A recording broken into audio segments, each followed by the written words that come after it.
বিএনপির বিরুদ্ধে রাজপথের রাজনীতি শুরু হয়ে গেছে। দর্শক, রাজপথের রাজনীতি আন্দোলনের সংজ্ঞা ধরন পাল্টে দিচ্ছে জামাত এনসিপি।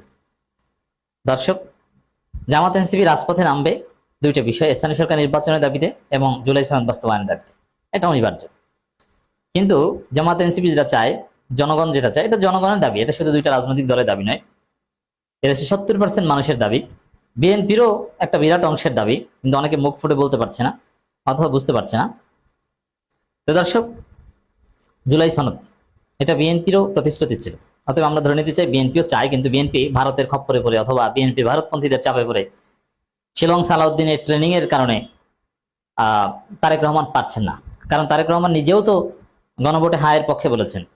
তো সেখানে তারেক রহমান হায়ের পক্ষে বললে বিএনপি কেন জুলাই সনদ নিয়ে টাল বাহানা করবে? ওটাই শিলং সালাউদ্দিনদের কারসাজি। তারেক রহমানকে অনেক জায়গায় আটকে দেওয়া হচ্ছে। যেমন তারেক রহমান স্পিকার বানাতে চেয়েছিলেন আলতাফ হোসেন চৌধুরীকে অথবা ডক্টর মঈন খানকে, কিন্তু বানাতে পারেন। স্পিকার বানাতে হয়েছে ভারতপন্থী দুইজনকে। তারেক রহমান চাইলেও অনেক কিছু পারেন না। পররাষ্ট্রমন্ত্রী বানানোর কথা ছিল একজনকে, কিন্তু খলিল রহমানকে বানাতে বাধ্য হয়েছে। তো দর্শক, এখন জুলাই সনদ, সংবিধান সংস্কার পরিষদ বা নানান বিষয় নিয়ে, এমনকি স্থানীয় সরকার নির্বাচন নিয়ে যে তালবাহানা শুরু করেছে বিএনপি সরকার, এর বিরুদ্ধে জামাত এনসিপি রাজপথে নামার আগেই সংসদ উত্তপ্ত করেছে তারা। অ্যাট দি সেম টাইম রাজপথের আন্দোলন শুরু হয়েছে। অ্যাক্টিভিস্ট শহীদুল আলম সহ অনেকেই রাজপথে নেমেছেন। তারা মানববন্ধন করেছেন সংসদের সামনে এবং তারা বলছেন যে জনগণের রায় গদিতে বসে গণভোটের রায় মানতে তালবাহানা কেন? এখন মানিক মিয়া এভিনিউতে আন্দোলন শুরু হয়েছে, সংসদ অধিবেশন। এটা এর আগেও আসিফ মাহমুদরা করেছে, মানববন্ধন করেছে, অবস্থান কর্মসূচি পালন করেছে। এখন শহীদুল আলমরা করছে। এখন রাজনীতির নতুন গতি প্রকৃতি, এটা এনসিপি জামাত এরাই পথ দেখিয়েছে। একটা সময় ছিল রাজনীতির সব হিসাব নিকাশ হতো পল্টন ময়দান ছিল রাজনীতির মূল কেন্দ্রবিন্দু। একটা পর্যায়ে কিন্তু পল্টন ময়দান হারিয়ে গেছে। পল্টন ময়দানের পর রাজনীতি নয়াপল্টন কেন্দ্রিক এসেছে, বিএনপি কেন্দ্রিক। এরপরে বিএনপি যেহেতু পারে নাই, ওই নয়াপল্টনের গুরুত্ব কমে গেছে। এরপর বিএনপি জামাত যৌথভাবে সরোয়ার্দী উদ্যানে এসেছে। সরোয়ার্দী উদ্যানকে কেন্দ্র করে, যেমন ইউনূসের আমলে বা আওয়ামী লীগের শেষের দিকে কিন্তু যে কোনো বড় সমাবেশ, কোন দলের কাউন্সিল বা সবকিছু সরোয়ার্দী উদ্যানে হতো। এটা আওয়ামী লীগ স্টার্ট করেছে, এমনকি জামাতও সরোয়ার্দী উদ্যানে সমাবেশ করেছে বা করতো। তা পল্টন থেকে নয়াপল্টন, সেখান থেকে সরোয়ার্দী উদ্যান, এমনকি কিছুদিন মতিঝিলের শাপলা চত্বরে ছিল। শাপলা চত্বর রাজনৈতিক আন্দোলনের একটা কেন্দ্রবিন্দুতে পরিণত হয়েছিল। হেফাজতের শাপলা চত্বর, এরপর বিএনপি জামাত শাপলা চত্বরে সমাবেশ করেছে, এরপরে শিবির অনেকবার ওখানে মিছিল করেছে, গুরুত্বপূর্ণ।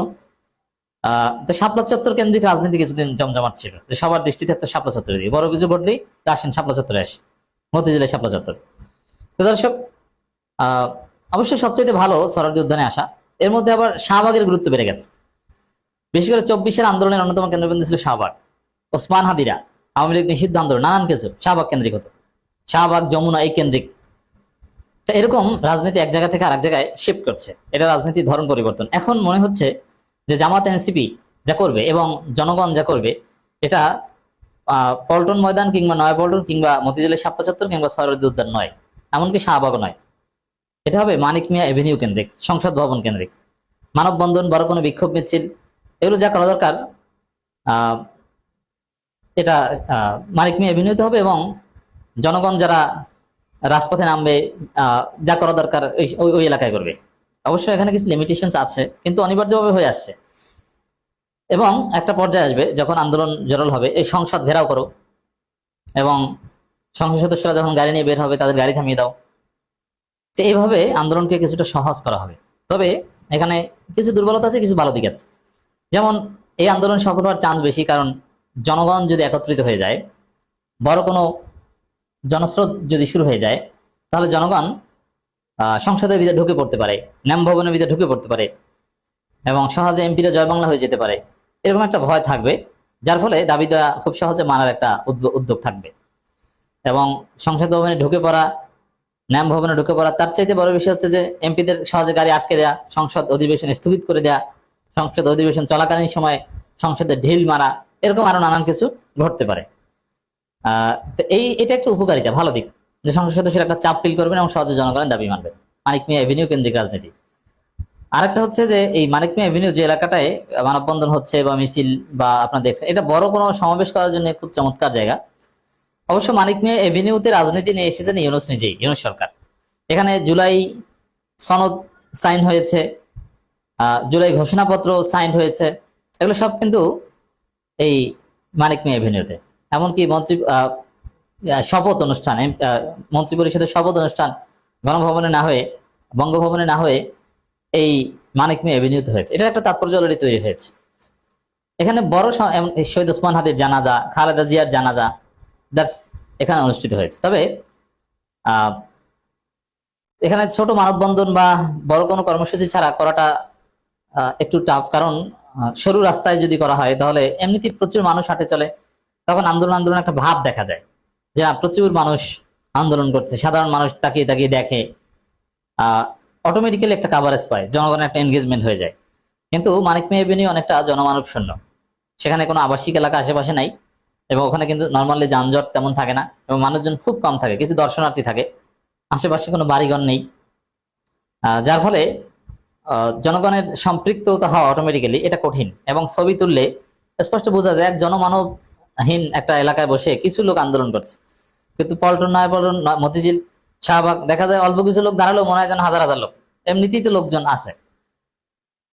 তো এই দিক থেকে একটু নেতিবাচক। তবে আমাদের দৃষ্টিভঙ্গি পরিবর্তন হলে লোক কম এটা ফ্যাক্ট না, মানুষ আন্দোলন করছে, দাবি করছে। ইউরোপ আমেরিকার মধ্যে একটা ফ্লেভার, ইউরোপ আমেরিকা কিন্তু এরকম যে নিরিবিলি একটা জায়গায় আন্দোলন করছে, মানুষের গাদাগাদি নেই। তো জামাত এনসিপি এখন নজর দিচ্ছে মানিক মিয়া এভিনিউর দিকে, একদিকে সংসদ উত্তপ্ত করবে আর একদিকে আন্দোলন সংসদের বাইরে চলবে, এভাবে সফলতা আসবে। দর্শক, আন্দোলন রাজপথে নেমে গেছে অথবা রাজনীতি রাজপথে গড়িয়েছে। খবর, জুলাই সনদ সংস্কার প্রস্তাব বাস্তবায়ন ও সংবিধান সংস্কার পরিষদ গঠনে বিএনপির বিলম্বের তীব্র সমালোচনা করেছেন আলোকচিত্রী ও সমাজকর্মী ডক্টর শহীদুল আলম।